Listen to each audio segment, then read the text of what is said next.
कृष्ण कन्हैया लाल की। भागवत भगवान की। पितृनारायण देव की। वासनात् वासुदेवस्य वासितं भुवनत्रय सर्वभूत निवासोऽसि वासुदेव नमोस्तुते।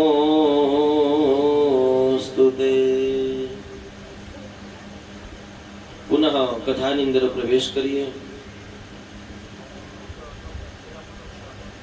પરીક્ષિત મહારાજની કથા એવું કહે છે કે પરીક્ષિતે મૃગ્યા રમવાને માટે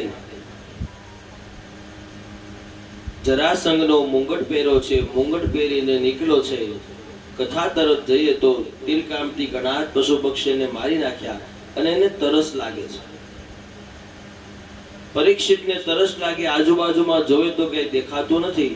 થોડું દૂર જોયું તો એક આશ્રમ દેખાયો। કથા એવું લખે છે એ શમીક ઋષિનો આશ્રમ હતો। શમીક ઋષિના આશ્રમમાં ગયો અને ત્યાં જઈને પીવા માટે પાણી માંગે છે।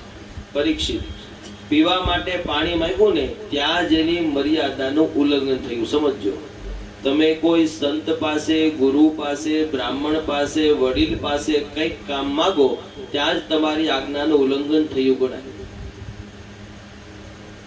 આશ્રમમાં જઈને ઋષિ પાસે પાણી માંગે છે। ઋષિ તપમાં બેઠા છે।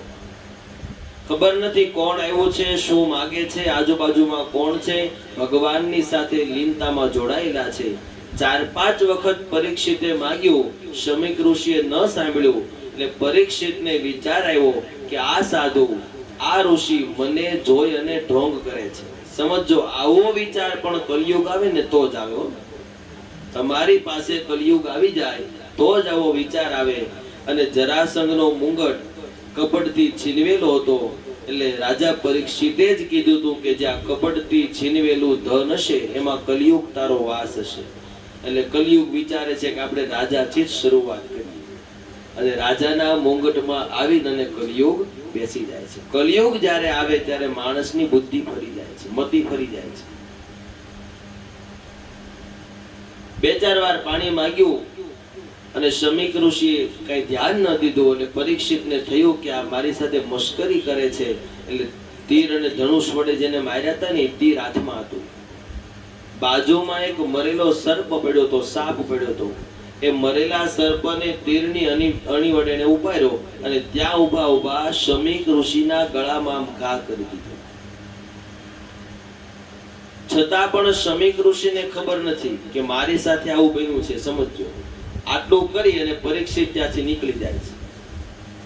શમીક ઋષિના આશ્રમમાં આવનાર ભાવિક ભક્તોને ખબર પડી કે પરીક્ષિત નામના રાજાએ આ કૃત્ય કર્યું છે અને દોડતા દોડતા શમીક ઋષિના પુત્ર શૃંગી ઋષિ એ ગંડકી નદીની અંદર સ્નાન કરતા હતા અને દોડીને ભાવિકે જઈને કીધું કે સાંભળો શૃંગી, તમારા પિતા શમીક ઋષિના ગળાની અંદર પરીક્ષિત રાજાએ મરેલો સાપ નાખ્યો છે। કથા એવું લખે 7 વર્ષનો બાળક હતો ને આ વાત એને ખબર પડી। ગંડકી નદીમાં સ્નાન કરતા હતા શૃંગી ઋષિ 7 વર્ષના। એ જ ગંડકી નદીના જળમાંથી જમણા હાથે અંજલિ ભરી અને એને શ્રાપ આપ્યો છે, ઇતિ લંઘિત મર્યાદામ તપ્સ સપ્તમે તક્ષકોહની। એનો અર્થ એવું થાય છે કે જેણે કોઈ આ કર્મ કર્યું છે એને 7મા દિવસે તક્ષક નામનો નાગ કરડશે અને એનું મૃત્યુ થશે। આવો એક બ્રહ્મ બાળકનો શ્રાપ મળી ગયો છે। શ્રાપ દઈ દીધો। શૃંગી ઋષિ ઘરે આવે છે। શમીક ઋષિ જાગ્યા છે, ખબર પડી કે આ કૃત્ય થયું। શમીક ઋષિને પોતાનું અપમાન થયું એનો સહેજ પણ રંજ નથી કે જે નાખી જોઈ, જે કાંઈ કરી ગયું તે। પણ શૃંગી ઋષિ બોલ્યા છે કે પિતાજી, જેણે આ કૃત્ય કર્યું ને એને મેં શ્રાપ આપ્યો છે। એ વાત સાંભળી અને શમીક ઋષિ દુખી થયા છે કે મનુષ્ય માત્રથી જે કાંઈ ભૂલ થઈ તે, પણ બ્રાહ્મણ તરીકે આપણાથી શ્રાપ અપાતો નથી। હવે બ્રાહ્મણના મુખમાંથી નીકળી ગયો એ કોઈ દિવસ પાછો જાય કદાચ આકાશમાંથી દેવતાઓ આવે ને છતાં પણ એ શ્રાપ મિથ્યા થાય નહીં. ટૂંકમાં બતાવું તો પરીક્ષિત રાજાને એ જ દિવસે સાંજે ખબર પડી ભાવિકો દ્વારા કે શમીક ઋષિ રાજા ગયો ને ઘરે અને મુંગટ ઉતાર્યો અને તરત એને ખબર પડી ગઈ કે હું આ કાર્ય કરીને આવ્યો છું, મારાથી આ ન કરાય, હું રાજા કહેવાઉં, શમીક ઋષિનું અપમાન ન કરાય, આવો એ પસ્તાવો કરતો હતો. ત્યાં એને ખબર પડી કે શૃંગી ઋષિએ તમને શ્રાપ આપ્યો છે. સમજો, શ્રાપ આપ્યો અને કીધું કે 7મા દિવસે તમારું મૃત્યુ છે. આ વાતને સાંભળી અને પરીક્ષિત નાચવા લાગ્યા છે. શું કામ? કે મને ખબર પડી ગઈ કે હવે મારા જીવનના 7 દિવસ જ છે. એ તો પાકું થઈ ગયું ને કે 7 દિવસ સુધી જ હું છું. આપણે બધા એની જ વાટે છીએ.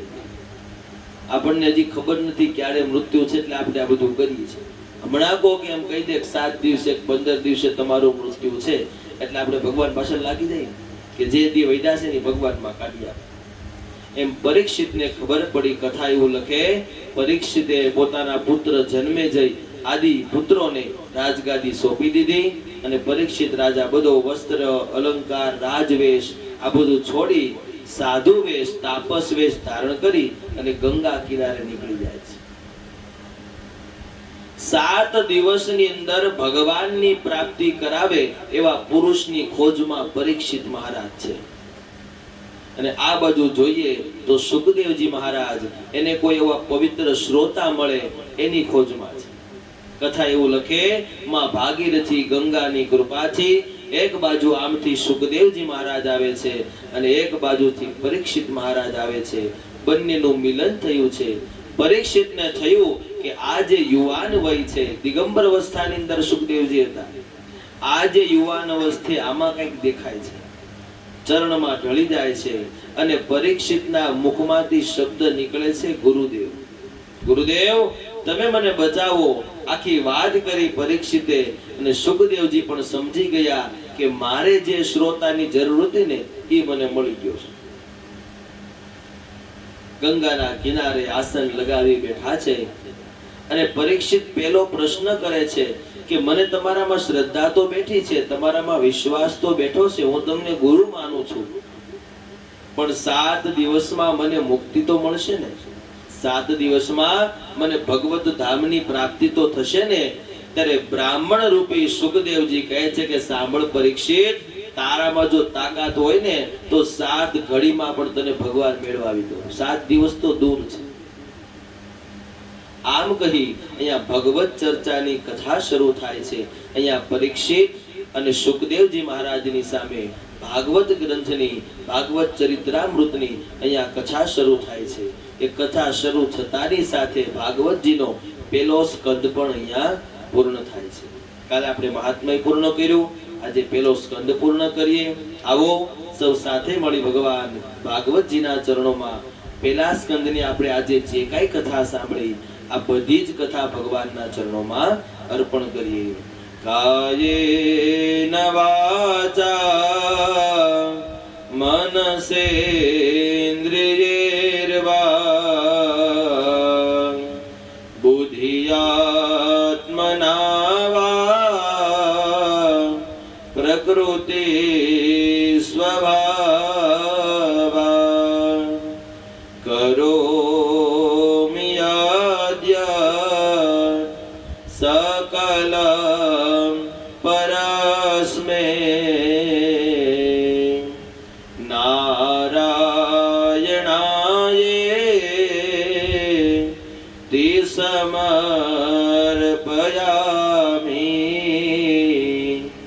नारायणायेति समर्पयामि.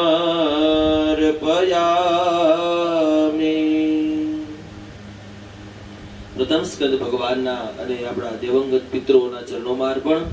બીજા સ્કંદની શરૂઆત કરીએ. બીજા સ્કંદનો પ્રથમ શ્લોક કહે છે, શુકદેવજી લખે છે, વ્યાસજી પણ લખે છે અને સૂતજી પણ બોલે છે અને કથાના માધ્યમથી આપણે પણ બીજા સ્કંદના પ્રથમ શ્લોકનું શ્રવણ કરીએ.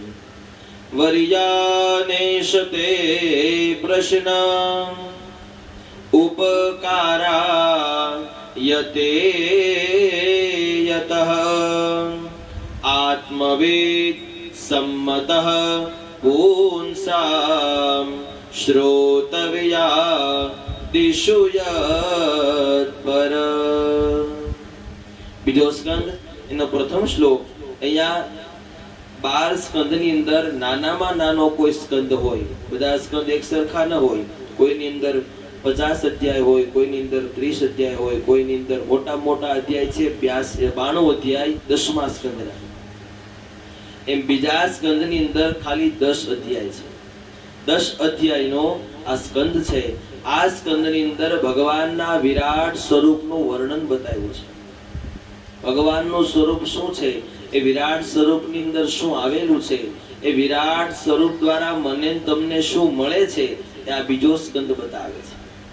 પ્રથમ બતાવ્યું છે બ્રાહ્મણોસ્ય મુખમાસિદ બાહુ રાજન્યઃ કૃતઃ ઉરુતદસ્ય જદવેશ્યઃ પદ્ભ્યાંગ શુદ્રો અજાયતઃ। ભગવાનનું જે વિરાટ સ્વરૂપ છે એમાંથી આ 4 વર્ણની ઉત્પત્તિ થઈ છે। આપણા ધર્મ પ્રમાણે જોવા જઈએ તો 4 વર્ણ છે, બ્રાહ્મણ, ક્ષત્રિય, વૈશ્ય, શુદ્ર। માં પ્રથમ લખ્યું બ્રાહ્મણોસ્ય મુખમાં આસિદ, ભગવાનના મુખમાંથી બ્રાહ્મણનો જન્મ થયો છે। બ્રાહ્મણોસ્ય મુખમાં આસિદ બાહુ રાજન્ય, ભગવાનના બાહુમાંથી, રાજન્ય એટલે ક્ષત્રિય, ક્ષત્રિય બાહુમાંથી ઉત્પન્ન થયા છે। બ્રાહ્મણોસ્ય મુખમાં આસિદ બાહુ રાજન્ય ઉરુતદસ્ય જદવૈશ્ય, વૈશ્ય વર્ણ છે, જેની બધી કેટેગરીમાં તમે આવો, વૈશ્ય વર્ણ છે, ભગવાનના ઉદરમાંથી ઉત્પન્ન થયા છે। અને પદભ્યાંગ શુદ્રો જાયત, ભગવાનના પગમાંથી શુદ્ર ઉત્પન્ન થયા છે। આ ભગવાનના વિરાટ સ્વરૂપમાંથી આ 4 વર્ણની ઉત્પત્તિ થઈ છે। ભગવાનનું વિરાટ સ્વરૂપ બતાવ્યું, મુક્તિ અને મુક્તિનું વર્ણન કીધું કે કેવા કર્મ કરો તો આ જીવનમાંથી મુક્તિ મળે, કયા માર્ગને તમે સાધો, કયા માર્ગને તમે પકડો તો છેલ્લે તમને મુક્તિ મળે। આ મનુષ્ય જન્મે છે મરે છે, જન્મે છે મરે છે। ઘણીવાર આપણે બધા માના પેટની અંદર 9 મહિના સૂઈ આવ્યા છે, પાછા વહી ગયા છે, અને ઘણીવાર આપણે માતાના ગર્ભમાં સૂતા છીએ। તો આ બંધ ક્યારે? શુક્રાચાર્યજી લખી ગયા છે, ખૂબ સરસ શંકરાચાર્ય લખે છે કે પુનરપી જનનમ પુનરપી મરણમ પુનરપી જનની જઠરે શયનમ। જન્મવું પડે છે, મરવું પડે છે, જનનીના જઠરમાં પાછું પડવું પડે છે। પુનરપી જનનમ, પાછું જન્મવું, પુનરપી મરણમ, પાછું મરવું, પુનરપી જનની જઠરે શયનમ। ઇહ સંસારે ખલુ દુસ્તારે કૃપયા પાહે પાહે મુરારે। ભગવાન આ સંસારમાંથી બચાવવા માટે કોઈ વ્યક્તિ હોય તો તે આપ એક જ છો। આવું શંકરાચાર્ય લખી ગયા છે। તો પ્રથમ બીજા અધ્યાયનું પહેલું સૂક્તિ એવું કહે છે કે કલૌ કેશવ કીર્તનમ। કલિયુગની અંદરથી ભગવાનની પ્રાપ્તિ કરી હોય તો કલૌ એટલે કલિયુગ, કેશવ એટલે ભગવાન વિષ્ણુ, કીર્તનમ એટલે ભગવાનની ભક્તિ। કલિયુગની અંદર મુક્તિનું કોઈ સાધન હોય તો ભગવાન કૃષ્ણની ભક્તિ છે, એવો આ બીજો સ્કંદ કહે છે। કલૌ કેશવ કીર્તનમ, દરેક કર્મને છોડી અને ભગવાન સુધી પહોંચવું જોઈએ, કેશવનું કીર્તન કરવું જોઈએ। કથા એવું કહે છે, તમે કોઈ પણ ધર્મને માનતા હોય, તમે કોઈ પણ દેવને માનતા હોય, ગમે તે ધર્મ તમે લઈ લો, આ ધર્મના વાળા ધર્મની પૃથક જગ્યા આપણે બધાએ પાડી છે। મેન તમે ભગવાને ઉપરથી કાંઈ કીધું નથી કે આ ધર્મમાં જાશો તો એટલું મળશે, આ જન્મમાં જાશો થોડુંક વધારે મળશે, બધું જ સરખું છે। પણ જ્યાં તમારી દ્રષ્ટિ લાગે, જ્યાં તમારું મન લાગે, જ્યાં તમારું મન ખૂચે, ત્યાં તમારે ભક્તિ કરવી જોઈએ। ભાગવતજીનો શ્લોક લખે છે, સમજો કે આકાશાત પતિતમ તોયમ યદા ગચ્છતિ સાગરે સર્વદેવ નમસ્કારમ કેશવમ પ્રતિ ગચ્છતિ। ગુજરાતીમાં તમને સમજાવું, કાયદેસર તમને સમજાઈ જશે। આકાશાત પતિતમ તોયમ, તોયમ એટલે પાણી, આકાશમાંથી પડેલું જળ એ જમીન ઉપર પડે છે, બરાબર ને? આકાશાત પતિતમ તોયમ યદા ગચ્છતિ સાગરે, છેલ્લે શેરીમાંથી પછી બહાર રોડે ચડે, ત્યાંથી પછી નાળામાં જાય, ત્યાંથી નદીમાં જાય, સરોવરમાં જાય, છેલ્લે જળ ક્યાં જાય? સમુદ્રની અંદર। આકાશાત પતિતમ તોયમ યદા ગચ્છતિ સાગરે, છેલ્લે જળ સાગરને પડે છે। ઉપરથી પડેલું જળ ગમે ત્યાં જાય, ગમે ત્યાં પહોંચે, છેલ્લે સાગરને જ મળે છે. એમ આકાશાત પતિતમ તોયમ સર્વદેવ નમસ્કારમ કેશવમ પ્રતિગચ્છતિ. કોઈ પણ દેવને કરેલા નમસ્કાર છેલ્લે કેશવમ પ્રતિગચ્છતિ, ભગવાન કેશવના ચરણોમાં જ જાય છે. ગમે તેને તમે પગે લાગો, છેલ્લા તમારા નમસ્કાર એ ભગવાન કૃષ્ણને જ મળે છે. માટે કથા એવું કહે, આ કલિયુગની અંદરથી તમારે જો મોહને છોડવો હોય, મોહનો ત્યાગ કરવો હોય, તો કંચન અને કીર્તિ આ બંનેનો મોહ છોડી દેવો જોઈએ. કંચન એટલે પેલું એનું નામ છે દ્રવ્ય, પૈસા, સંપત્તિ, કેપેસિટી, ધન, જે કાંઈ તમે કહો તે પેલો એનો મોહ છૂટી જવો જોઈએ. તો કે આપણે સંસારમાં છીએ, પરિવારમાં છીએ, છોકરા છૈયા છે, બધું છે, એટલે આપણે આ બધું કરવું જ પડે એવું નથી કે તો લક્ષ્મીનો મોહ છોડી દો, એ જરૂરી છે. પણ જે આંધળી દોટ આપણે મૂકીએ છે ને એમાંથી પાછા ફરી જાય એટલે મોહ છૂટી ગયો ગણાય. અને કીર્તિ, કીર્તિ એટલે કે મારી કંઈક નામ થાય, નામના થાય, કોઈ 5 લોકો મને ઓળખે, હું નીકળું એટલે 5 જણા મને બોલાવે, આ જે કીર્તિનો મોહ છે એને છોડી દો. જો તમારામાં કાંઈક એવું તત્વ પડેલું હશે એટલે તમારે જાવું નહીં પડે, લોકો સામે ચાલીને આવશે. એ તત્વને શોધો. ઓલા કહે છે ને કે ભાઈ મારી પાસે આટલું છે, મારી પાસે આટલું છે, હું આમ કરું છું, આવું જે કે ને એની પાસે કઈ હોતું નથી. જેની પાસે હોય ને એને કેવું ના પડે કે મારી પાસે આ જ્ઞાન છે કે મારી પાસે આ સંપત્તિ છે. એ માણસને આપોઆપ સામે દેખાઈ જાય છે. અને એ જ સાચું જ્ઞાન અને એ જ સાચી સંપત્તિ. અને આ બધું જ્યારે મોહ છૂટે ને ત્યારે માણસને વૈરાગ આવે છે. જ્યારે જ્યારે માણસની અંદર વૈરાગ આવે છે ત્યારે એને મુક્તિનું સાધન મળી જાય છે. બીજો સ્કંદ મુક્તિનો સ્કંદ છે. સ્કંદનું નામ પણ મુક્તિ લીલા છે. એટલે તમને મુક્તિ કઈ રીતે મળે તે સમજાવું છું. વૈરાગ માણસને ઘણા બધા પ્રકારના આવે છે. એક તો માણસને કથાની અંદર વૈરાગ્ય આવે, બીજો માણસને સ્મશાનની અંદર વૈરાગ્ય આવે. આપણે બધાને ઘણીવાર આવ્યા હશે, ખાસ કરીને ભાઈઓ બધા કોઈનું મૃત્યુ થાય એટલે આપણે સ્મશાને જઈએ. સ્મશાનની અંદર જે 15 મિનિટ, 20 મિનિટ, અડધી કલાક તમે ભૂલે ચૂકે બેઠા હો અને જે વાતોને સાંભળો એટલે એમ થાય કે આ બધા હરિભગત જ ભેગા થયા છે. એવી જ્ઞાનની વાતો હાલતી હોય, એકબીજા હામાહામી એવું જ્ઞાન દેતા હોય, આપણને એમ થાય વક્તા તો આ બધા જ છે, આ બધા ઘોળીને પી ગયા છે શાસ્ત્ર. ઈનોય માણા બહાર નીકળે, નીચે સ્મશાનની બહારની જે ચા પીવે અને જે ગાડી પર બેહે એટલે કોણ ભગત, કઈ વાત, કયું શાસ્ત્ર, કયું જ્ઞાન, બધું જ ભૂલાઈ જાય છે. આને શું કહેવાય? મહણીયો વૈરાગ આપણે કહીએ ને, વડીલો કહેતા, એ વૈરાગ ઘડીક જ રહે છે. ઈ જો ઠેઠ સુધી ઘરે પોગો રહી જાય તો ભગવત પ્રાપ્તિ થાય છે. બીજો વૈરાગ કથાનો વૈરાગ.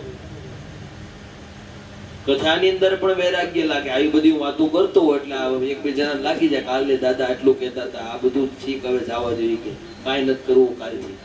આ બધું જ કીધું એમ આય હું ધીરે ઊભા થાવ એટલે ભૂલાઈ જાય છે.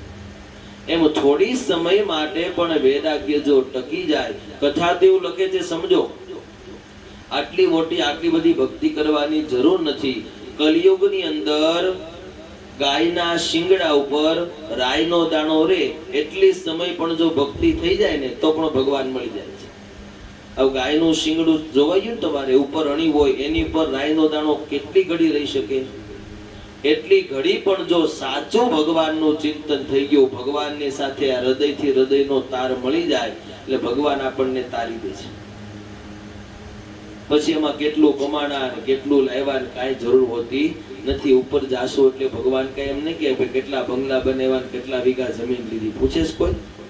એટલે જિંદગીમાં હું કમાણ એનો કઈ સરવાળો માંડવાનો નથી. કેવું જીવન જીવીને ગયા છો એ જોવાનું છે. ભગવાન કહે છે જ્યારે જ્યારે માણસે ભગવત પ્રાપ્તિ કરવી હોય ત્યારે તમારે એના માટે કોઈ એક તત્વ હોવું જોઈએ, કેન્દ્ર બિંદુ હોવું જોઈએ. આમનમ ભગવત પ્રાપ્તિ ન થાય. સદગુરુ રૂપી, કોઈ જ્ઞાન રૂપી, કોઈ ભક્ત રૂપી, કોઈ ગ્રંથ રૂપી એકાદું કેન્દ્ર બિંદુ હોવું જોઈએ કે એના માધ્યમથી હું જડી જઈશ.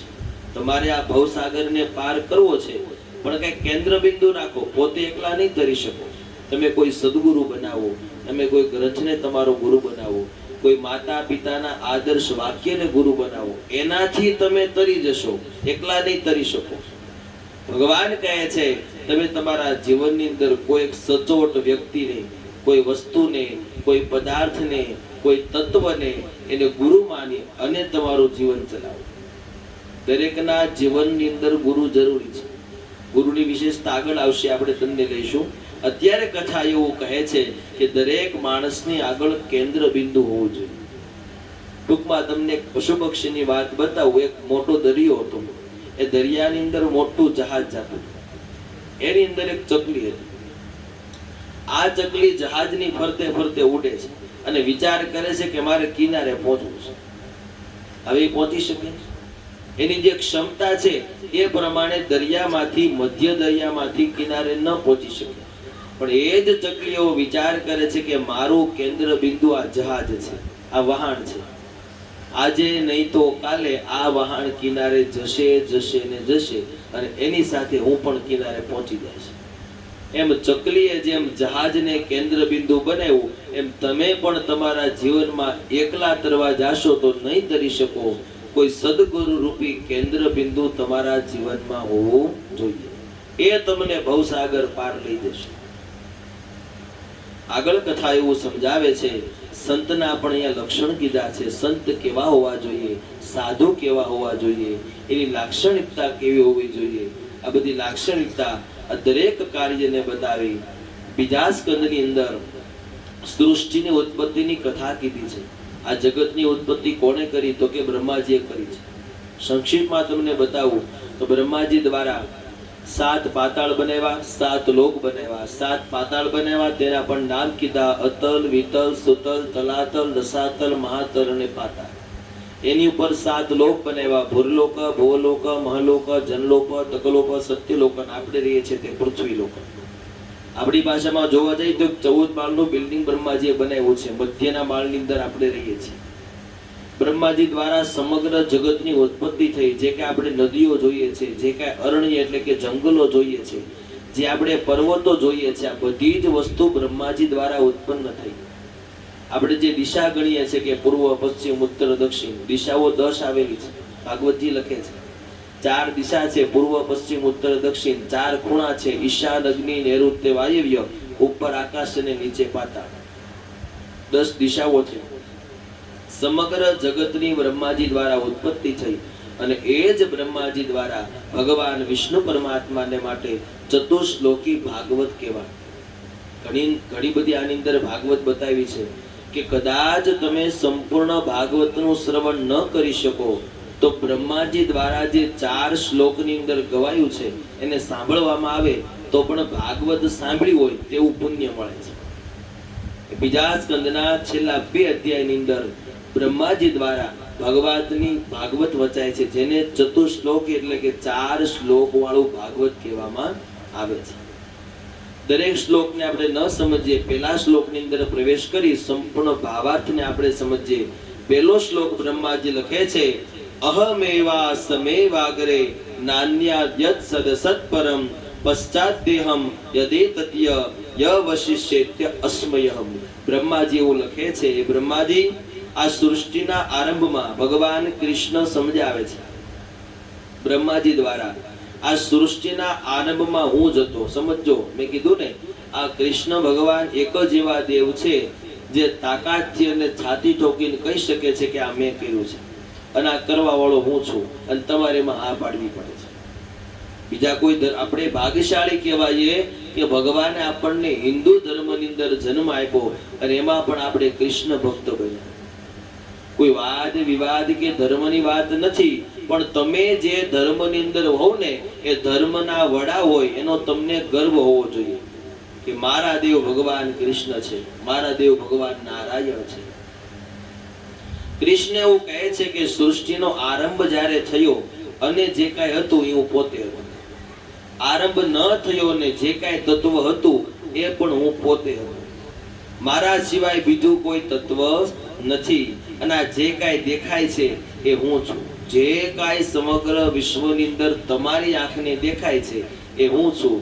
અને જ્યારે આ પ્રલય થઈ જશે અને કાંઈ નહીં વધે અને જે ક્ષણિક હશે એ પણ હું હશે. તત્વ એ તત્વની અંદર ભગવાન કૃષ્ણ છે. બીજા શ્લોકનું ભાષાંતર સમજીએ. ભગવાન કહે છે કે બ્રહ્માજી, આ જગતમાં જે માયા છે પણ એ પણ મારું સ્વરૂપ છે. જેને જેને હું માયા લગાડું છું ને હું પોતે લગાડું છું. માયા બે પ્રકારની છે. એક વસ્તુ હકીકત છે અને તમે જોઈ શકતા નથી. તમને ખબર પડે કે અમારાથી આ થઈ ગયું, તમે એને જોઈ ન શક્યા, પણ તમને એનો ભાસ થાય. એ ભાસ થાય છે ને ભગવાન પોતે છે. અને સૌને ભાસની પ્રતીતિ અને મોહમાંથી છોડાવું છું, એ પણ હું છું. ક્યારેક આપણને એક વસ્તુનો મોહ થાય કે નહીં અમારે જોઈ જ છે, એનો મોહ પાછો આપણને છૂટી જાય. એ છોડાવે એ પણ ભગવાન અને મોહ કરાવે એ પણ ભગવાન. આવું કોઈ કહી શકે તો એ આપણે એક જ દેવ છે. ત્રીજું કરીએ, ચારે ચાર ભાષાંતર લઈએ એટલે આપણે ભાગવત સાંભળ્યાનું પુણ્ય મળી જાય. ત્રીજું ભાષાંતર કહે છે કે જે મહાભૂતો પાછળથી પંચભૂતોમાં પ્રવેશ કરે છે અને છેલ્લે જે રહે છે એ પણ હું છું. પાંચ ભૂત છે, પૃથ્વી, જલ, તેજ, અગ્નિ, વાયુ, આકાશ. જે કે આપણે સમજીએ એ પાંચ દ્વારા આપણું શરીર ચાલે છે. એ પાંચેય તત્વોની અંદર હું છું. માણસ જ્યારે જીવતો હોય ને ત્યારે એને પૃથ્વીની જરૂર પડે, જલની જરૂર પડે, તેજની જરૂર પડે, આકાશની જરૂર પડે અને વાયુની જરૂર પડે. જ્યારે માણસ મૃત્યુ પામે એટલે પાંચેય એનાથી અળગા થઈ જાય છે. અળગા થઈ જાય ત્યારે પણ હું હોઉં છું અને પાંચેય ભેગા થાય ત્યારે પણ હું જ હોઉં છું. અને પાંચે પાંચ તત્વ છે પોતે હું પણ છું. આવું ભગવાન પોતે કહે છે. ચોથા શ્લોકમાં ભગવાન કહે છે આત્માના સંબંધમાં એટલું જ જાણવું જોઈએ કે પૂર્ણ છે એ પદાર્થ છે અને સર્વત્ર દેખાય છે. આ પણ આત્મા હું છું. આપણા શરીરમાં જે આત્મા છે ને એ પણ ભગવાન પોતે છે. શરીરમાંથી આત્મા નીકળી જાય, છેલ્લે નાશવંત શરીર વધે છે, એ પણ ભગવાન પોતે છે. અને જ્યારે આપણા શરીરમાં આત્મા છે, નારાયણ રૂપી આત્મા છે, ત્યારે જ આ બધું થાય છે. આપણે એમ વિચારતા હોય કે મારી બુદ્ધિથી હું આ કરું છું, મારી પાસે એવી શક્તિ છે, એવી તાકાત છે, એનાથી આ ચાલે છે, તો એ વાત ખોટી છે. આજનો મનુષ્ય લક્ષ્મીને પ્રધાનતા આપે છે. તમે જ્યારે જ્યારે નારાયણને પ્રધાનતા આપશો ને એટલે લક્ષ્મી આપોઆપ આવશે, લેવા નહીં જવા પડે. પણ આપણે બધાને પહેલા લક્ષ્મી જ જોઈ છે, પછી વાહે નારાયણ આવે કે ન આવે. હે, તમે જો નારાયણને તમારી પાસે રાખશો એટલે લક્ષ્મીજી એને ગોતતા ગોતતા આવશે, ક્યાં છે નારાયણ, બરાબર ને? અને જ્યારે તમારા ઘરની અંદર લક્ષ્મી અને નારાયણનું આવાહન થઈ જશે પછી કઈ જરૂર પડતી નથી. ટૂંકમાં લક્ષ્મી નારાયણની વાત આવી, એક દાખલો મને યાદ આવે. મેં આ કથા મોરારી બાપુની સાંભળેલી છે. ટૂંકમાં દ્રષ્ટાંતની વાત છે પણ આપણા મગજમાં ઉતારવા જેવી છે. લક્ષ્મી અને નારાયણ, માં લક્ષ્મીજી અને નારાયણ બંને વૈકુંઠ લોકમાં બેઠા છે અને બંને વચ્ચે એક તર્ક થાય છે. લક્ષ્મીજી એવું કહે છે કે ભગવાન હું છું ને તો જ આ બધા તમને ભજે છે, બાકી તમારું કઈ આવે નહીં. અને નારાયણ કહે છે દેવી તમારી વાત ખોટી છે, હું છું ને ત્યારે આ બધા તમારી પાછળ દોડે છે. લક્ષ્મીજી થોડાક ઉતાવળા થઈ જાય છે કે તમારે જોવું હોય તો તમને હું બતાવું, પરીક્ષા કરીએ. એમાં મનુષ્ય લોકની અંદર એક સ્મશાન યાત્રા જતી હતી. એક પુરુષનું મૃત્યુ થયું હતું.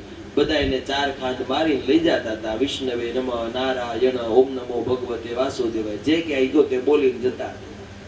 અને લક્ષ્મીજીએ એ સ્મશાન યાત્રા જતી હતી ત્યાં પૈસાનો વરસાદ કર્યો. પૈસાનો વરસાદ કર્યો એટલે સ્વાભાવિક માણસ ક્યાં દોડે? પૈસાની પાછળ દોડે. એટલે એ જે ઠાઠડી હતી, જે શબ હતું, એને મૂકીને બધા પેલા પૈસા વીણવા માંડ્યા. જેમ ઓલા બધા હીરા વીણ્યા ને એમ બધા પૈસા વીણવા માંડ્યા.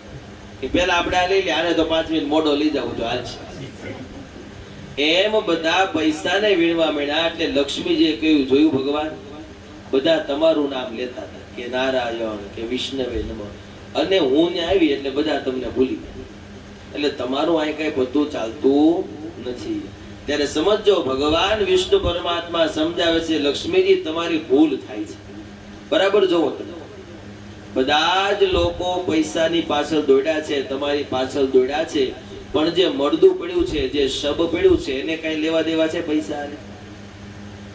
શું કામ? કે એની અંદર નારાયણ રૂપી આત્મા નથી.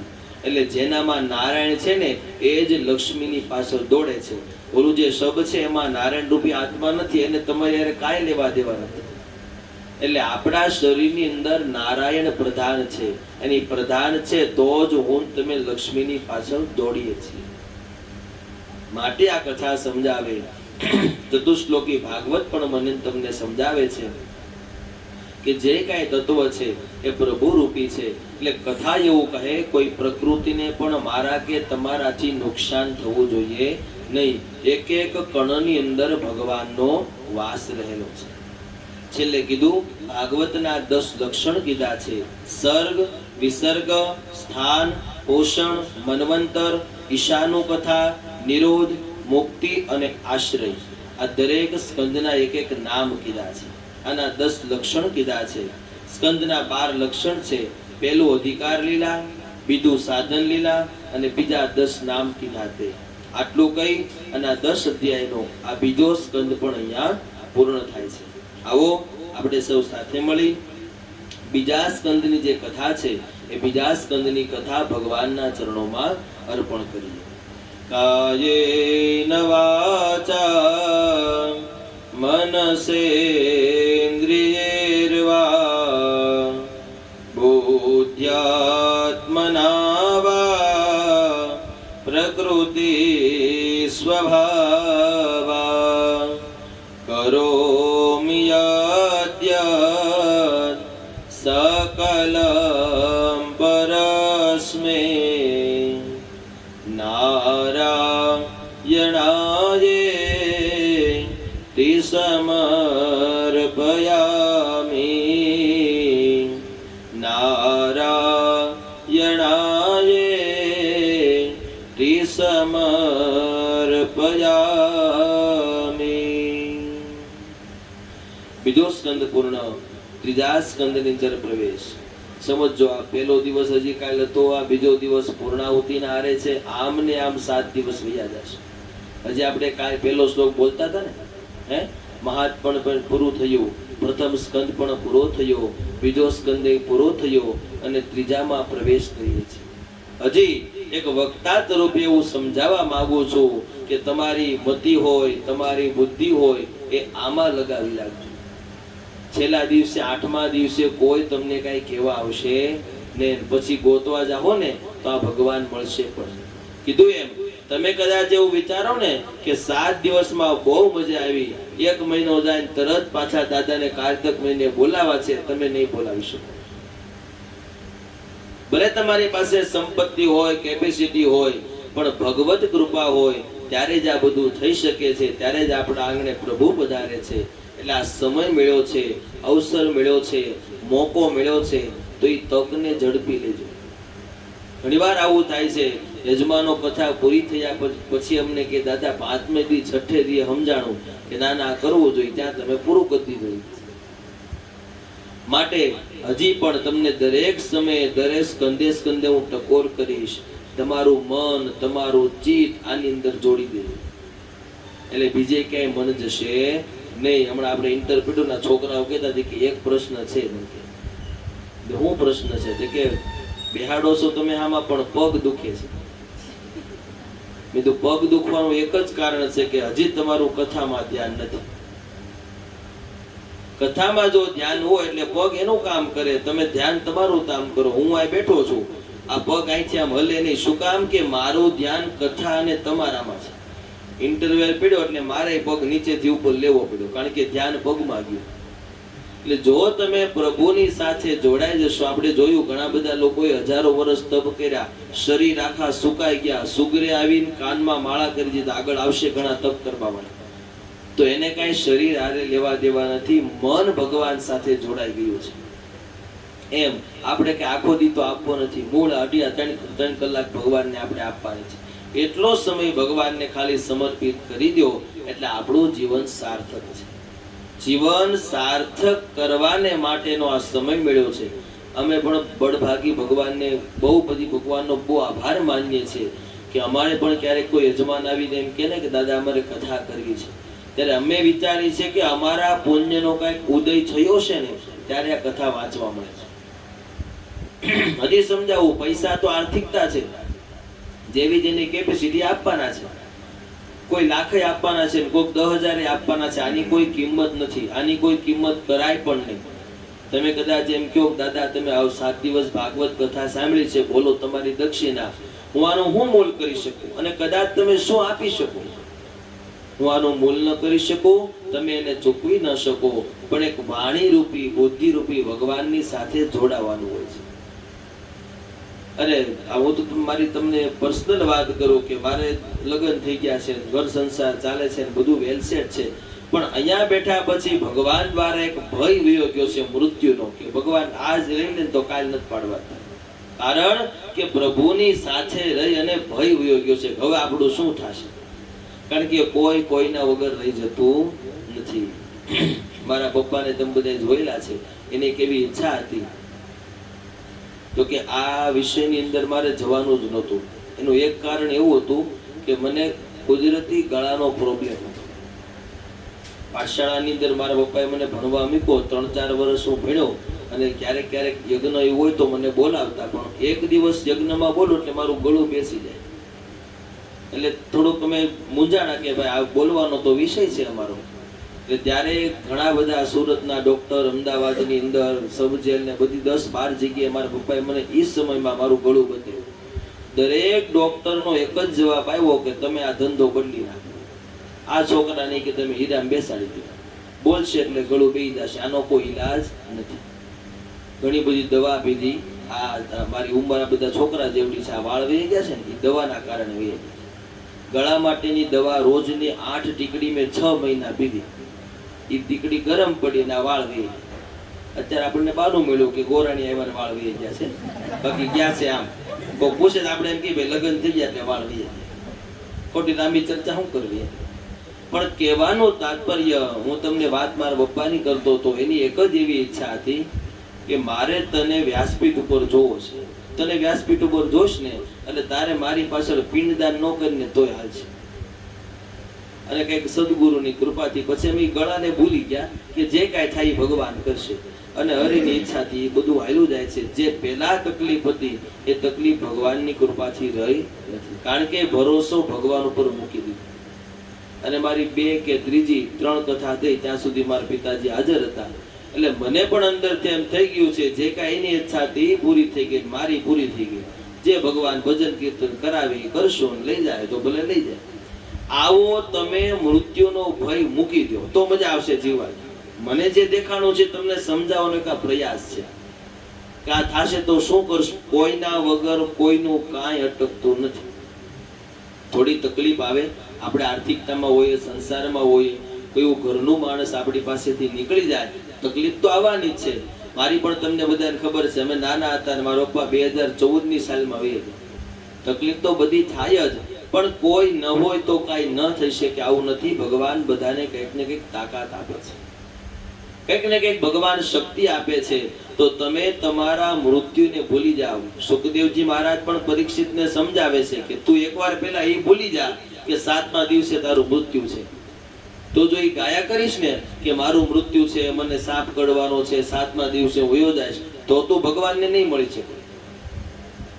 ખાલી ભગવત ભજનને માટે મારી સામે બેઠો છે એવો ભાવ કરીને બેસી જા એટલે તને હું ભગવાન મળાવી દઉં. એ વાત અહીંયા મને તમને સમજાવે. 3જા સ્કંદની અંદર આપણે પ્રવેશ કરીએ. મહાભારતની કથા દ્વારા અહીંયા વિદુરજી હસ્તિનાપુરથી વિદાય લે છે. જ્યારે ધૃતરાષ્ટ્ર અને ગાંધારીને જ્યારે વિદુરજી સમજાવે છે કે તમે આ બધી મોહમાયા છોડી દો, અને જ્યારે દુર્યોધનને પણ વિદુરજી સમજાવે છે કે તું આ પાંડવો સામે, કૃષ્ણ સામે લડે છે એ બધા સત્ય છે, આ બધું છોડી દે, તારું કઈ આવશે નહીં. ત્યારે વિદુરજીને દુર્યોધન ત્યાં સભામાંથી કાઢી મૂકે છે કે આ કૃષ્ણનો સાથી છે, આ પાંડવોનો સાથી છે, આને અહીંથી જવા દો. ત્યારે ધક્કા મારીને બહાર કાઢવાની વાત કરે ત્યારે વિદુરજી 3જા સ્કંદમાં એવું બોલ્યા છે કે સાંભળ દુર્યોધન, તારે મને કાઢી મૂકવાની જરૂર નથી, હું આપોઆપ ભયો જઈશ. અને સાંભળ, તું મને અહીંથી કાઢે છો એટલે એવું ન વિચારતો કે હું સામા પક્ષમાં જઈશ. નકર આપણે મનુષ્ય હું તમે આપણે આવું કરીએ, તું ને સામા પક્ષમાં જઈ તને હરાવીશ, આવું ચાલે છે ને અત્યારે આ બધી સત્તાની અંદર જોવા જાવ તો. અહીંથી સીટ કાઢે તો ઓલી સીટ આપી દે, તરત ત્યાં કેસ કરી લે છે. એમ વિદુરજી સમજાવે છે કે દુર્યોધન ચિંતા નહીં કરતો, તને હરાવવા માટે હું સામા પક્ષમાં પણ નહીં જાઉં, હું ભગવાનના ભજન માટે વનમાં જાઉં છું. ત્યારે ત્યાં વિદુરજી બોલે છે કે સાંભળ દુર્યોધન, નહીં આદર નહીં આવકાર. કબીરજી પણ લખે છે આ સાખી નહીં આદર નહીં આવકાર નહીં નયનોમાં ને તે ઘર કદી ન જાઈએ ભલે કંચન વર્ષે મેં. મારા તમારા બધા માટે પણ એક આ સબક છે. જ્યાં તમને નહીં આદર, જ્યાં તમને આદર ન મળે, નહીં આવકાર, જ્યાં તમને આવકાર ન મળે, નહીં નયનોમાં ને. તમે કોઈના ઘરે જાઓ ને તો એની આંખ ઉપરથી ખબર પડી જાય કે આને ગમ્યું કે નથી ગમ્યું. હે, જેની નયનમાં ને નથી એ ઘર કદી ન જાઈએ, એના ઘરે કોઈ દિવસ જવું નહીં. ભલે કંચન, એના ઘરે ભલે સોનાનો વરસાદ થતો હોય, પણ તમારા માટે ત્યાં જગ્યા નથી. એમ વિદુરજી સમજી ગયા છે, દુર્યોધન તને તારો આ મહેલ ભરો, તને તારું આ રાજ્ય ભલું, હું વનમાં તપ કરવા માટે જાઉં છું. વિદુરજી વનમાં તપ કરવા માટે ગયા. ત્યાં તેને ઉદ્ધવ મળે છે. ભગવાન કૃષ્ણના પરમ ભક્ત ઉદ્ધવજી છે. ઉદ્ધવજી મળ્યા. ઉદ્ધવજી અને વિદુર વચ્ચે સંવાદ થાય છે. ઉદ્ધવ કહે છે, વિદુરજી તમે આ વનની અંદર. ત્યારે વિદુરજી કહે છે, હું તપ કરવાને માટે નીકળ્યો છું. વિદુર અને ઉદ્ધવને કૃષ્ણની ચર્ચા છે. આગળ વિદુરજી ગયા, એને ત્યાં મૈત્રેય ઋષિ મળે છે. કથા બહુ અટપટી છે, સમજજો તો ખબર પડશે, નકર સીધો અહીંથી વયું જશે. સીધે સીધું તમારા મગજમાં ઉતરે એના માટે જ અહીંયા આ કથા છે, સમજજો. આ ભાગવત કથાની અંદર જે નિયમો છે ને શ્રોતા અને વક્તાના, એનો એક નિયમ એવો પણ કીધેલો છે કે શ્રોતા કરતા વક્તાનું આસન ઊંચું હોવું જોઈએ. હું તમને જ્ઞાન આપું છું અને બ્રાહ્મણ છું, ઊંચો બેસીને તમને કહું એના માટે નથી. પણ ભાગવતજીની અંદર એક સુક્તિ લખે છે કે જ્ઞાન જલયોર નિમ્નતાંગતિ. ગુજરાતી અર્થમાં જોઈએ તેવું કહે છે કે જ્ઞાન અને જળ આ બંને વસ્તુ હંમેશા નીચાણ વાળા વિસ્તારમાં જ વહે છે. જળ હોય એને ઢાળ હોય તો એમાં વહીને વયું જાય ને, એમ અહીંયા પણ હું થોડોક ઊંચો બેઠો છું, અહીંથી જાય ને સીધે સીધું તમારા મગજમાં ઉતરી જાય. જેમ જળ ઉતરી જાય એમ જ્ઞાન તમારે ઉતારવાનું છે. એના માટેની આ પરિભાષા છે. વિદુરજી અને મૈત્રેય ઋષિનું મિલન થયું. વિદુર અને મૈત્રેય વચ્ચે ભગવાનની કથાનો સંવાદ થાય છે. બંને ભગવત પ્રાપ્તિને માટે નીકળેલા છે. જગતની ઉત્પત્તિ કઈ રીતે થઈ, ભગવાનનો અવતાર કઈ રીતે થયો, આવો પ્રશ્ન થયો છે. અને મૈત્રેય ઋષિ વિદુરજીને કથા સંભળાવે છે. અહીંયા પાછી બીજી નવી ભાગવત શરૂ થાય છે. સુખદેવ અને પરીક્ષિત સામસામી કહે છે અને સંભળાવે છે. શરૂઆતમાં આપણે જોયું સનત કુમારો નારદજીને કહે છે, સુતજી છે એ શૌનકાદી ઋષિમુનિઓને કહે છે, અહીંયા મૈત્રેયજી છે એ વિદુરજીને કહે છે, અને હું કહું છું તમે સાંભળો છો. ઘણી બધી જગ્યાએ આ કથા ચાલે છે. એટલે કીધું બહુ અટપટું છે. વિદ્યાવતામ ભાગવતે પરીક્ષા એટલા માટે લખાણું છે.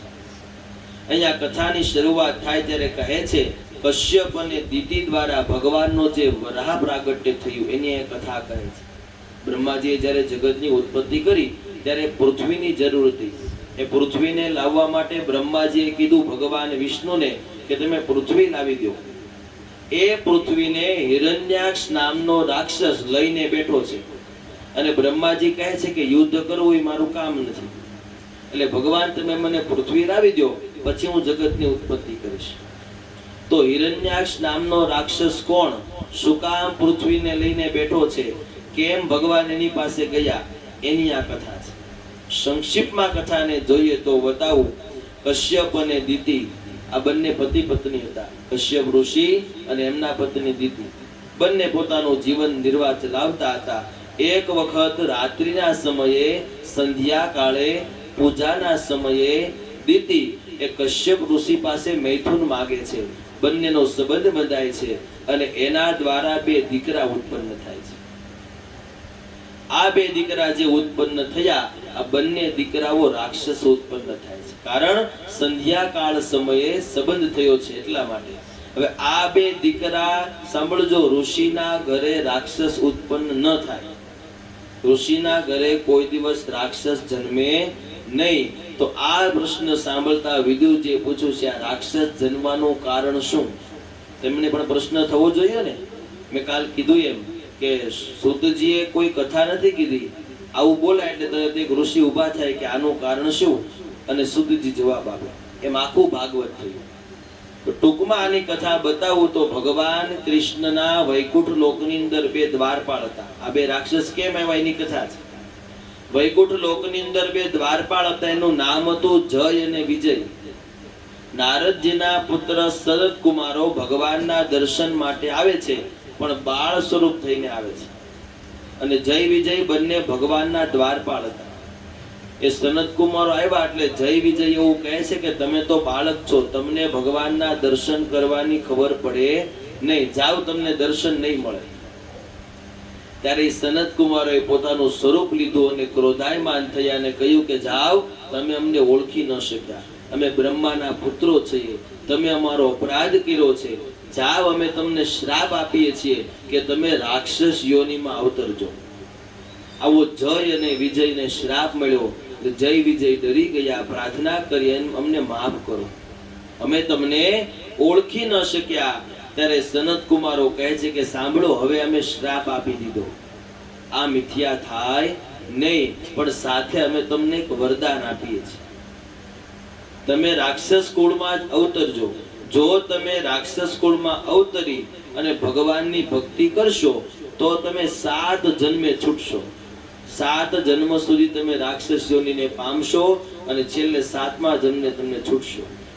અને જો ભગવાન સાથે વેર બાંધશો તો તમે 3 જન્મે છૂટી જશો. આવો એને વરદાન મળ્યું. એટલે જય વિજય બે નક્કી કરે છે કે 7 જન્મ સુધી દુખી ન થવાય, 3 જન્મ સુધી ભગવાન સાથે વેર બાંધી અને ભગવાનના હાથે જ મરી જવાય. આવું એને નક્કી કર્યું. અને એ જે જય વિજય 3 જન્મમાં જન્મા, એ અહીંયા પેલા બતાવ્યા રાવણ અને કુંભકર્ણ. રામકથાની અંદર રાવણ અને કુંભકર્ણ એનો પહેલો અવતાર થયો. પછી અત્યારે જે આપણે કથા સાંભળવાના છે, જે દીતેને ત્યાં 2 રાક્ષસો ઉત્પન્ન થયા, એ હિરણ્યાક્ષ અને હિરણ્યકશિપુ. હિરણ્યાક્ષની કથા હમણાં અત્યારે આવશે, હિરણ્યકશિપુ કાલે આવશે. ત્રીજો જે જન્મ થયો એ શિશુપાલ અને દંતવક્ત્ર, એની કથા 10મા સ્કંધની અંદર આવશે. આ 3 જન્મે બંને ભાઈઓ થયા. બંને ભાઈઓ થઈ 3 વાર ભગવાન સાથે વેર બાંધ્યો, 3 વાર ભગવાનનો સંહાર કર્યો અને બંનેને મુક્તિ મળી. ઈ આ રાક્ષસ, એમાંનો જે હિરણ્યાક્ષ ને હિરણ્યકશિપુ 2 હતા, એમાંનો એક એનો ભાઈ હિરણ્યાક્ષ, એ પૃથ્વીને લઈને 7મા પાતાળે બેઠો છે. ખબર છે કે ભગવાન આવવાના છે લેવા, અને એની હારે હું યુદ્ધ કરીશ અને મારો સંહાર થશે. ભગવાન વિષ્ણુ પરમાત્મા વરાહ રૂપ લઈને આવે છે. વરાહ રૂપ કદાચ કોઈ જોયું હોય ફોટો, તો આવી રીતે હાથીની જેમ 2 દાંત હોય છે, એમાં પૃથ્વીનો ગોળો હોય અને પાણીમાંથી ભગવાન બહાર આવતા હોય. આ વરાહ રૂપ છે. એ વરાહ રૂપ લઈ ભગવાન અંદર ગયા. કથા એવું લખે છે કે 21 દિવસ સુધી આ યુદ્ધ ચાલ્યું છે, વરાહ ભગવાન અને હિરણ્યાક્ષનું. 21મા દિવસે ભગવાને પોતાના જે 2 દાંત હતા, એ દાંત વડે હિરણ્યાક્ષનો નાશ કર્યો. એની પાસેથી પૃથ્વી લીધી, એ પૃથ્વીને ઉપર બેસાડી, એ પૃથ્વીને લઈ અને ભગવાન સમુદ્રમાંથી બહાર આવે છે. પૃથ્વીને સ્થિર કરી, પૃથ્વી સ્થિર કરી ભગવાનનો દેવતાઓએ, ગંધર્વોએ, ઇન્દ્રાદિ દેવતાઓએ ભગવાનનો જયકાર કર્યો. બોલીએ શ્રી વરાહ ભગવાન કી. હિરણ્યાક્ષના વધની આ કથા કહી. હિરણ્યાક્ષનો વધ થયો, પૃથ્વી આવી, સમગ્ર જગતની ઉત્પત્તિ કરી. આ જગતની અંદર બ્રહ્માજી દ્વારા 84 લાખ જીવો ઉત્પન્ન થયા. 84 લાખ પ્રકારના જીવો. મનુષ્ય છે એક પ્રકાર છે, ગાય છે એ બીજો પ્રકાર છે, આકાશમાં ઉડવાવાળું કોઈ પક્ષી છે એ ત્રીજો પ્રકાર છે. એમાં મનુષ્ય જન્મ પણ ધારણ કર્યો. પહેલો જે પુરુષ ઉત્પન્ન થયો એ મનુ નામનો રાજા થયો, અને પેલી જે સ્ત્રી ઉત્પન્ન થઈ તે શત્રુપા નામની રાણી ઉત્પન્ન થઈ. એ મનુ અને શત્રુપા દ્વારા આ સમગ્ર જગતની ઉત્પત્તિ થઈ. અહીંયા મનુના વંશનું વર્ણન કહે છે. મનુ અને શત્રુપા દ્વારા જે સંતાનો થયા એની અહીંયા કથા કહી. સમજો, મનુને ત્યાં 2 પુત્ર થયા, એક પ્રિયવ્રત અને એક ઉતાનપાદ. આ 2 પુત્રો થયા. અને એને ત્યાં 3 દીકરીઓ થઈ, એક આકૃતિ, એક દેવહૂતિ અને એક પ્રસૂતિ. 2 દીકરા અને 3 દીકરી, આમ 5 સંતાનો મનુને ત્યાં થયા. મનુને ત્યાં પહેલી દીકરી થઈ, એને રુચિ નામના ઋષિ સાથે પરણાવી. એમના દ્વારા ભગવાન અગ્નિદેવ પ્રગટ થયા. બીજી દીકરી થઈ દેવહૂતિ, એને કરદમ ઋષિ સાથે પરણાવી. તેમને ત્યાં કપિલ ભગવાન પ્રસન્ન થયા. અને ત્રીજી દીકરી પ્રસૂતિ એને દક્ષ પ્રજાપતિ સાથે પરણાવે. આ દરેક સંતાનોનો આગળ અહીંયા ઉલ્લેખ બતાવે છે, કોનો કોની સાથે વિવાહ થયા, તેને ત્યાં કોને કોને ત્યાં ભગવાન પધાર્યા. તો અહીંયા દેવહૂતિ અને કરદમની વાત બતાવે છે, જેના દ્વારા કપિલજીનું પ્રાગટ્ય થયું. કથાનો નિયમ એવું કહે છે કે કથાના બીજા દિવસે કપિલજીનું પ્રાગટ્ય થવું જોઈએ. એક ટાઈમની કથા હોય કે બે ટાઈમની કથા હોય, મોટી હોય કે નાની હોય, કથાના નિયમને લક્ષ્યમાં રાખી કથાના બીજા દિવસે કપિલજી આવવા જોઈએ. અને આપણે કપિલજી સુધી પહોંચી ગયા છીએ વાતો કરતા કરતા, બરાબર. કપિલજીને આપણે જન્મ કરાવશું. કથા એવું લખે, કરદમ ઋષિ પોતાના આશ્રમમાં ખૂબ તપ કરે છે.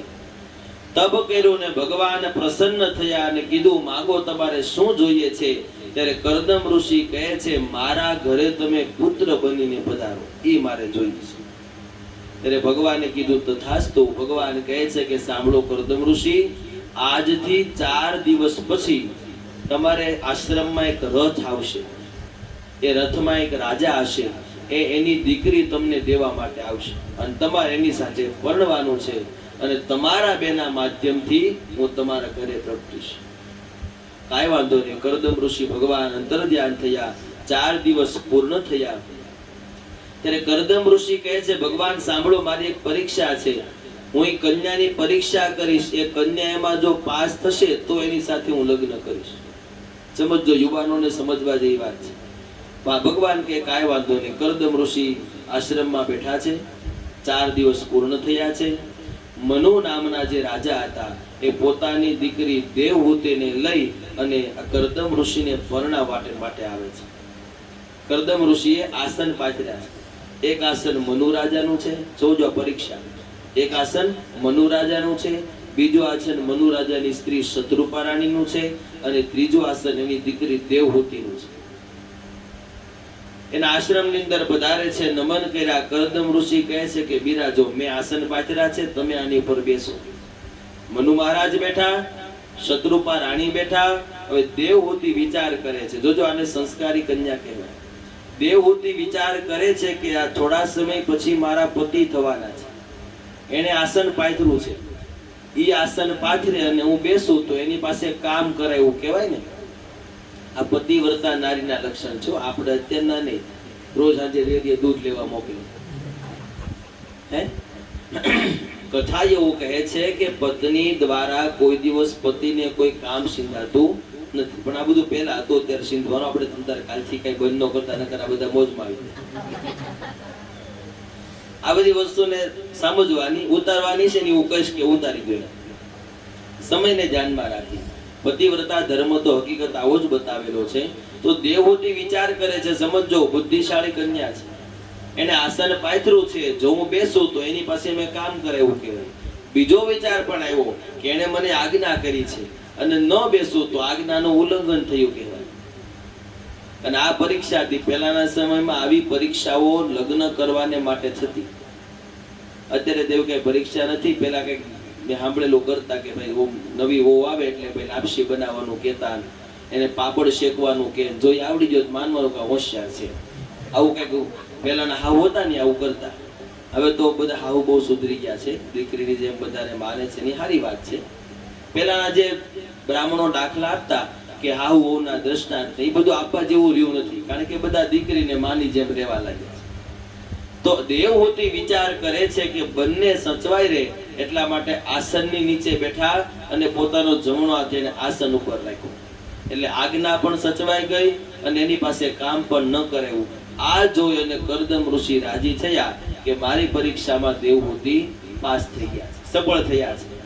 પછી મનુ મહારાજના કહેવાથી બંનેના લગ્ન થયા છે.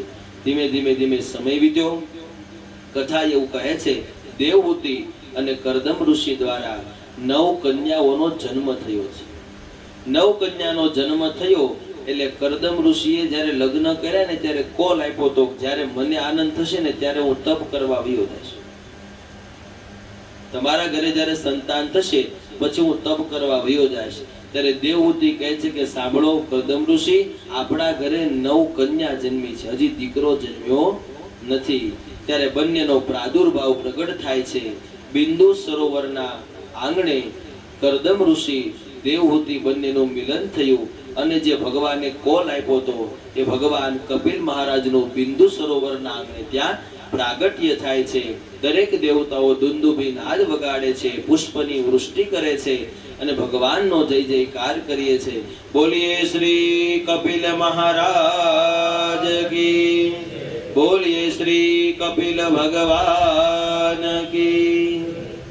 કથાના માધ્યમથી બીજો અવતાર ભગવાન કપિલજીનું પ્રાગટ્ય થયું. કપિલજીનું પ્રાગટ્ય થયું. આ જે કથા છે આ કથાને ભાગવત કપિલ ગીતા કહે છે. કારણ કે કપિલ ગીતાની અંદર ભગવાને જ્ઞાનના ઉપદેશ આપવાને માટે જન્મ લીધો છે. પોતાની માતાને જ્ઞાનનો ઉપદેશ કરે છે. પુત્ર જન્મ થયો એટલે કરદમ ઋષિ નીકળી જાય છે તપ કરવા. હવે ઘરેમાં દેવહૂતિ અને પુત્રના સ્વરૂપમાં ભગવાન કપિલ આ બંને રહ્યા છે. કથા એવું કહે છે જન્મ થતાની સાથે જ 16 વર્ષની કપિલજીની ઉંમર થઈ છે અને પોતાની માતાને સાંખ્ય શાસ્ત્રનું જ્ઞાન આપે છે, સમાજ તત્વનું જ્ઞાન આપે છે. આ કપિલ ગીતા પણ મને તમને ઘણું ઘણું સમજાવી જાય છે. અષ્ટાંગ યોગ સાધના શું છે, આ પંચ મહાભૂત શું છે, આ શરીરમાં ઇન્દ્રિયો છે એ ઇન્દ્રિયો શું છે, સાધુ સંત સંન્યાસીના લક્ષણ શું છે એ ભગવાન સમજાવે છે. સાધુ કોને કહેવો, સંત કોને કહેવો, સંન્યાસી કોને કહેવો. આ વર્તમાન કાળ છે, કલયુગ છે, આપણે બધા અટવાઈ જાય છે. આપણને એમ થાય 2-5 દિવસ કોઈને જોઈએ ને એટલે એમ થાય કે ભાઈ આને ગુરુ બનાવવા જેવા છે, કે આની અંદર તો ઘણું જ્ઞાન છે. સમજો આ વિશેષતા મારી તમારી કે આમની પાસે તો બહુ જ્ઞાન છે, આ કઈક અલગ છે, ચાલો આપણે આને ગુરુ બનાવીએ. લોકો અત્યારે ગુરુ બનાવે છે ને મહિનામાં પાછી કંઠી તોડી નાખે છે, કારણ કે એનું કાંડ આવ્યું હોય છે. જોઈ છે ને આપણે. માટે કથા એવું કહે છે કે તમે કોઈ પુરુષને કદાચ ગુરુ બનાવો ન બનાવો, કોઈ સ્ત્રીને ગુરુ બનાવો ન બનાવો, કોઈ ગ્રંથને ગુરુ બનાવો, અને જો બનાવવા હોય તમારે મનુષ્ય પણ ગુરુ બની શકે. પેલું તો શાસ્ત્ર એવું કહે છે વર્ણાનામ બ્રાહ્મણો ગુરુ, દરેક વર્ણનો ગુરુ બ્રાહ્મણ છે. શક્ય હોય તો કોઈ બ્રાહ્મણને ગુરુ બનાવો. તમને એની અંદર કંઈક ભાવ દેખાય, તમને એની અંદર કોઈ એવું તત્વ દેખાય તો તમે એને ગુરુ બનાવો. પણ એની અંદર સાધુત્વના લક્ષણો હોવા જોઈએ, એની અંદર પરમાર્થ ભાવના લક્ષણો હોવા જોઈએ.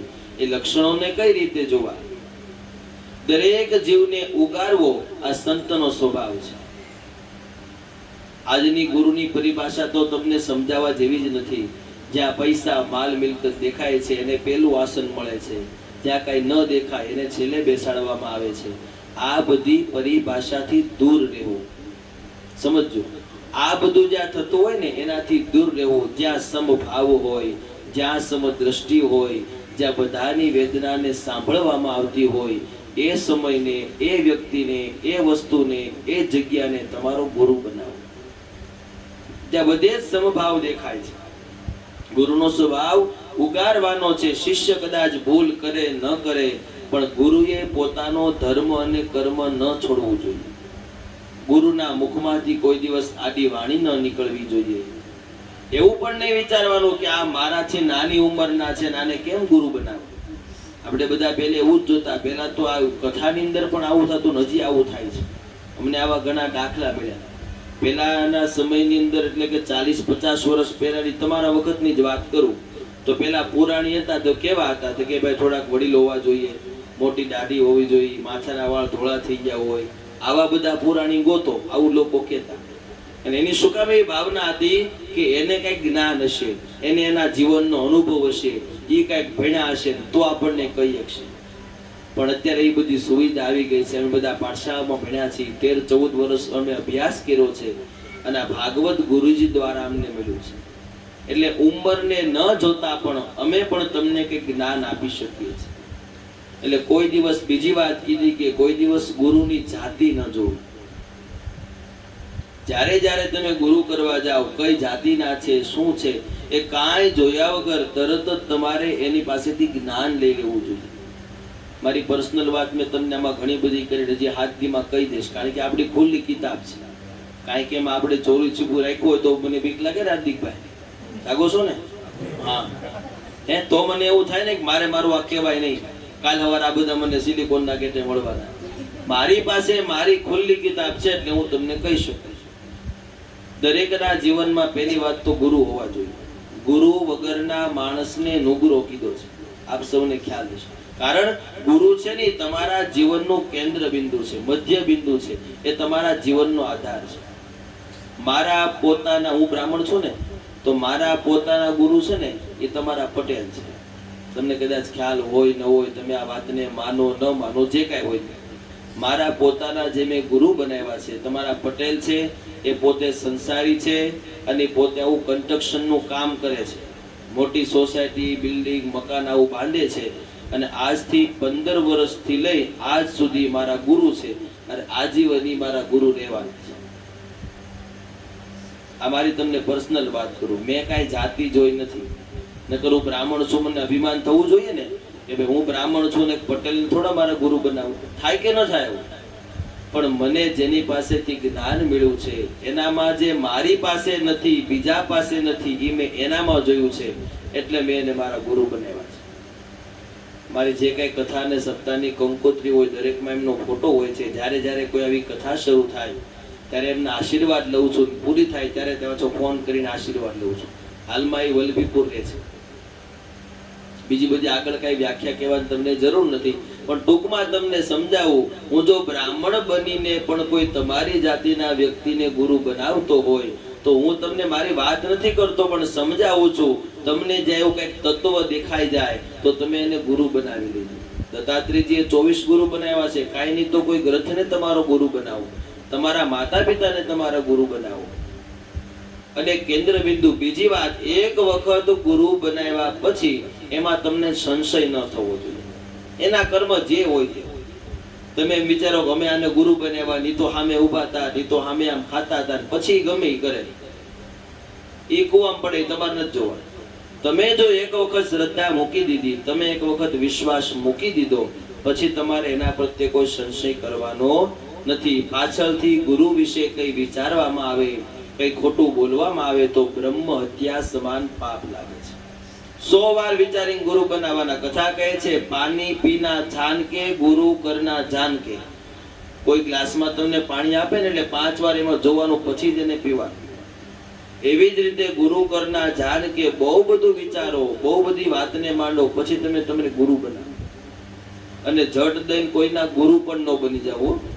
ઘણી વાર આવું થાય, તમે ધારો કે કોઈ હીરામાં છો ને તમે કોઈને તળિયા પેલ શીખવાડ્યા અને એ સામો વાળો વ્યક્તિ એમ કે આજથી તમે મારા ગુરુ, તેમ કોઈનું ગુરુ પણ બની જવું જોઈએ નહીં. તમને તમારી પોતાની લાયકાત ખબર હોવી જોઈએ કે મારામાં એ પાત્રતા છે, મારામાં એ જ્ઞાન છે, એ બની શકવાની મારામાં તાકાત છે, તો જ તમારે કોઈના ગુરુ બનવું જોઈએ. આજ બધા ઘણા બધાને ગુરુ બનવું છે, મોટી પદ પ્રતિષ્ઠા જોઈએ છે, પણ એમ મેળવી શકાતું નથી. અમે ઘણી બધી જગ્યાએ કથા કરવા જઈએ ને, આ 7 દિવસ તમને કથા કહું અને આમાં કોઈ છોકરાને તમને મજા આવી જાય અને કોઈ ઘણા એમ કહે છે કે ભાઈ અમને તમારામાં દાદા મજા આવી છે, અમારે તમને ગુરુ બનાવવા.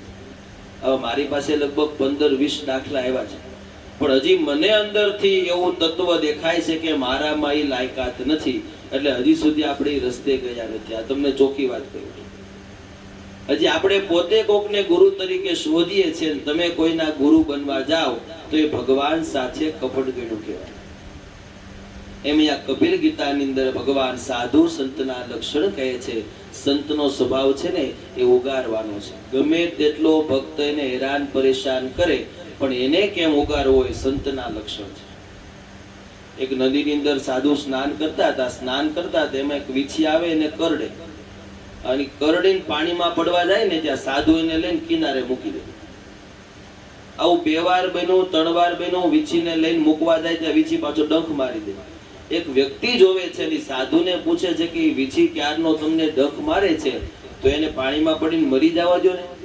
આવું વ્યક્તિ બોલે, સમજો, તમે એને પકડવા જાઓ છો, તમે એને ઉગારવા જાઓ છો, ને તમને ડંખ મારે છે. ત્યારે સાધુ સરસ જવાબ આપે છે કે એનો કરડવાનો સ્વભાવ છે અને મારો એને ઉગારવાનો સ્વભાવ છે. એ એનું કામ કરે છે, હું મારું કામ કરું છું. એટલે દરેક સાધુ સંતના લક્ષણ ભક્તને ઉગારવાના હોવા જોઈએ. આગળ કથાને લઈ જઈએ. કપિલ ગીતાની અંદર છેલ્લી સ્તુતિ માતાના ગર્ભની કહે છે કે જીવે માતાના ગર્ભની અંદર ભગવાનને સ્તુતિ કરીને આવ્યો છે. આપણે બધા સ્તુતિ કરીને આવ્યા છીએ.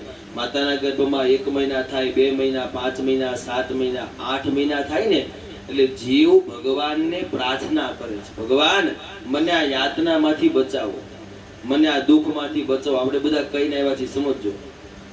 મને અહીંયા દુઃખ મળે છે, મને આમાંથી બચાવો, હું તમારું ભજન કરીશ, હું તમારો દાસ બનીશ, હું તમારી જ ભક્તિ કરીશ, તમારું જ સ્મરણ કરીશ, તમારી સિવાય મારું કોઈ નથી. આ બધું આપણે બોલીને આવ્યા છીએ. અને આટલું બધું જ્યારે બોલીએ ને ત્યારે ભગવાન આપણી ઉપર રહેમ ખાય અને મનુષ્ય રૂપે માતાના ગર્ભમાંથી બહાર લાવે છે. પણ ભૂલ એવી થઈ જાય છે, બહાર આવતાની સાથે જ અંદર જે વૈરાગ્ય લાગ્યો હોય ને એ વયો જાય છે. ભગવાનને હું કીધું, હું કોલ આપ્યા, હું આપણે વાત કરી, હું ભક્તિ કીધી, બધું જ માણસ ભૂલી જાય છે અને સંસારમાં ફસાઈ જાય છે. એવું જ થયું છે ને. અમારા ભાઈ, અમારું ભાડું, અમારા પિતા, અમારી માતા, અમારા પત્ની, એમાં માણસ ફસાઈ જાય છે અને ભગવાનનું ન કરવાનું કર્મ છોડીને વયો જાય છે. છેલ્લી ગર્ભની સ્તુતિ કીધી. કપિલ ગીતા પણ અહીંયા પૂર્ણ થાય છે. કપિલજી માતા દેવહૂતિને આ બધું જ્ઞાન આપી એ પણ મુક્તિના માર્ગે જાય છે. ટૂંકમાં એક જાણકારીની કથા અહીંયા બતાવે છે કે કપિલજી ભારતની પૂર્વ દિશાએ ગયા છે. જ્ઞાન આપી પૂર્વ દિશાએ ગયા. એ જે દિશાએ જઈને રહ્યા છે એ દિશાને, એ તીર્થને ગંગા સાગર કહેવામાં આવે છે. કોઈ ગયા છો આમાંથી? કલકત્તા નામ સાંભળ્યું ને? હા, એ કલકત્તાથી આગળ જાવ ને લગભગ 100 કે 120 કિલોમીટર, ત્યાં ગંગા સાગર નામનું તીર્થ આવે છે. એ જગ્યાએ ગંગાજી અને સમુદ્ર બંનેનું મિલન થાય છે. તમને નરી આંખે જોવો ને તો ચોખ્ખું દેખાય છે. હું તમને એટલા માટે કહી શકું છું કે ગયા વર્ષે ચોથા મહિનાની અંદર હું ગંગા સાગર જઈ આવ્યો અને ત્યાં બધું મિલન આપણે જોયું છે. ગંગાજી અને સમુદ્રનું મિલન થાય છે. કપિલજી માતા દેવહૂતિને આ બધું જ્ઞાન આપી અને ત્યાં ગયા હતા. ત્યાં કપિલજીનો આશ્રમ પણ છે. 3 શિખર વાળું શિખરબદ્ધ મંદિર છે અને દરિયા કિનારે ત્યાં આશ્રમ છે. કથા એવું કહે છે, સારે તીર્થ 12 ગંગા સાગર 1 બાર. માણસે પોતાના જીવનની અંદર એક વખત ગંગા સાગર દર્શને જવું જોઈએ. બીજા બધા તીર્થ તમે વારે વાર જાવ કે ન જાવ, એક વાર ગંગા સાગર ગયા એટલે બધા તીર્થ એમાં આવી ગયા. આવું એનું મહત્વ છે. ભગવાન ક્યારેક આ તમે સાંભળ્યું છે, તમને કદાચ રુચિ જાગે, ભગવાન ક્યારેક લઈ જાય તો જાજો ગંગા સાગરના દર્શન કરવા માટે. કલકત્તાની આજુબાજુમાં છે. અહીંયા કપિલજી ગયા એ સ્થાનનું એ મહત્વ છે. હવે અહીંયા માતા દેવહૂતિએ જે પ્રાણ ત્યાગ્યા, માતા પિતા પુત્રના જ્ઞાન દ્વારા એનો જીવ ગયો, એ જગ્યા કઈ છે એને સમજો. દેવહૂતિએ પ્રાણ ત્યાગ કર્યો એને સિદ્ધપુર કહેવામાં આવે છે. જે આપણા ગુજરાતની અંદર માતૃગયા આપણે જેને કહીએ છીએ ને, સિદ્ધપુર ક્ષેત્ર, માતાનું શ્રાદ્ધ એ જગ્યાએ થાય છે. દેવહૂતિ બિંદુ સરોવર ત્યાં છે, એ બિંદુ સરોવરની અંદર સ્નાન કરી અને પોતાનું એને જીવન ત્યાં ગુમાવ્યું છે. એ સ્થળને સિદ્ધપુર કહેવામાં આવે છે. કોઈ પણ પુરુષ પોતાની માતાનું શ્રાદ્ધ ત્યાં કરે એટલે એ માતાને અવશ્યને માટે મુક્તિ મળતી હોય છે. આટલું કહી અહીંયા કપિલ ગીતા અને 3જો સ્કંદ પણ અહીંયા પૂર્ણ થાય છે. 3જા સ્કંદની કથા પૂર્ણ થઈ, કપિલ ગીતા પણ પૂર્ણ થઈ. આ કપિલ ગીતા અને 3જા સ્કંદની કથા આવો સૌ ભેગા મળી અને ભગવાનના ચરણોમાં અર્પણ કરીએ. કાયેન વાચા મનસેન્દ્રિયૈર્વા બુદ્ધિયા મનાવા પ્રકૃતિ સ્વભાવા કરોમિ યદ્ સકલં પરસ્મૈ નારાયણાયેતિ સમર્પયામિ. નારાયણાયેતિ સમર્પયામિ.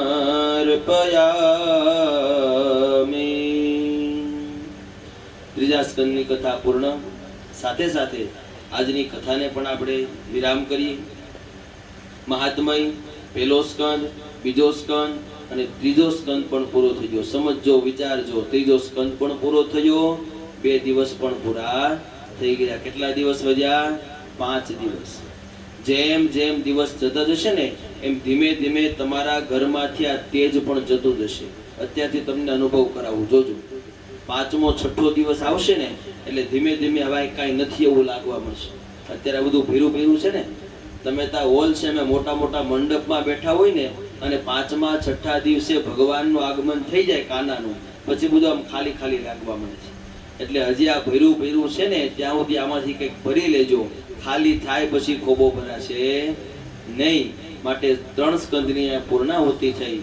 કાલની આપણે કથા 3જા દિવસની કથા લેશું. કાલે આપણે 6ઠા 7મા સ્કંદ સુધી જવાનું છે.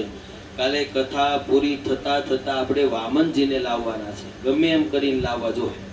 કથાના ન્યાય અને નિયમ પ્રમાણે દરેક કથાને થોડી થોડી લઈ અને આપણે વામનજી સુધી પહોંચવાનું છે. આજની કથાને વિરામ. કાલે આપણે ઘણી બધી કથાઓ છે, ખૂબ સુંદર સરસ કથાઓ છે. આમને આમ બધા આવ્યા છો, પાછા આવતા રહેજો અને કથાને સાંભળતા રહેજો. બીજો દિવસ છે એટલે મારી પૂછવાની ફરજ છે. મજા આવે છે ને? મારામાં કઈ ફેરફાર કરવાનો હોય કેજો. હે આ તો ઘડિયાળ એટલે જ રાખી છે, નકર 11:30 તમને છૂટા કરી દેવા પડે. પણ 11:30 આપણે પૂરું કરી છે. 15 મિનિટ આમ તેમ, કોઈ કઈ બહાર બેઠું નથી અને મારે કઈ આગું જવું નથી, બરાબર ને? એટલે આપણે કટોકટ બધું પૂરું કરીએ છીએ અને એમાં કઈ આમ તેમ થતું જ પાછા મને કેજો, બરાબર? આજની કથાને અહીંયા વિરામ. ઓમ નમો ભગવતે વાસુદેવાય. બોલો આરતીની આગળ લઈ લેજો. ઓમ નમો ભગવતે વાસુદેવાય.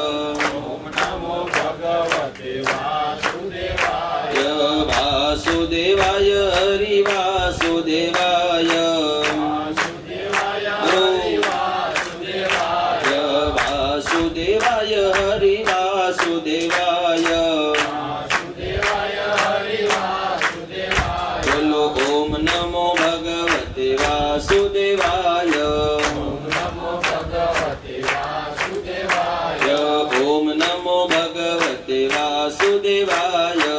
ઓમ નમો ભગવતે વાસુદેવાય. વાસુદેવાય હરિ શ્રી માધવાય. વાસુદેવાય હરિ શ્રી માધવાય. વાસુદેવાય હરિ શ્રી માધવાય. વાસુદેવાય હરિ શ્રી માધવાય. ઓમ નમો ભગવતે વાસુદેવાય. ઓમ નમો ભગવતે વાસુદેવાય. ઓમ નમો ભગવતે વાસુદેવાય. ઓમ નમો ભગવતે વાસુદેવાય. બોલો કૃષ્ણ કનૈયા લાલ કી, ભાગવત ભગવાન કી જય. આવી જાવ આરતી માટે.